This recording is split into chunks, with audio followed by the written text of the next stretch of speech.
કચ્છમાં વળતર મુદ્દે ખેડૂતોનો ઉગ્ર વિરોધ. વાંઢિયા ખાતે રાષ્ટ્રીય ધોરીમાર્ગ પર કર્યો ચક્કાજામ.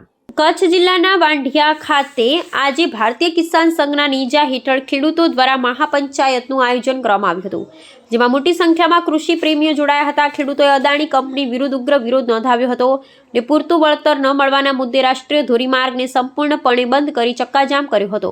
આ આંદોલનને કારણે ધોરીમાર્ગ પર વાહન વ્યવહાર ખોરવાયો હતો અને ટ્રાફિક જામની સ્થિતિ સર્જાઈ હતી. ખેડૂતોની માંગ છે કે તેમની જમીન પર વીજળીના ટાવરો ઊભા કરવા બદલ યોગ્ય વળતર ચૂકવવામાં આવે. આ વિરોધનું મુખ્ય કારણ વીજળીના ટાવરો ઊભા કરવા બદલ કંપની દ્વારા ખેડૂતોને પૂરતું અને નિયમ અનુસાર વળતર ચૂકવવામાં ન આવવું છે.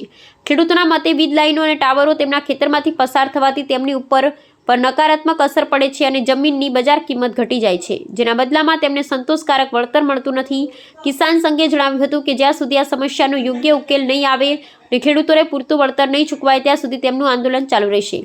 વળતરના મુદ્દે ખેડૂતોના ઉગ્ર આંદોલનને કારણે વહીવટી તંત્રમાં દોડધામ મચી ગઈ હતી. ઘટના સ્થળે પોલીસ અધિકારીઓ અને સરકારી પ્રતિનિધિઓ દોડી આવ્યા હતા અને ખેડૂતો સાથે વાટાઘાટો શરૂ કરી હતી.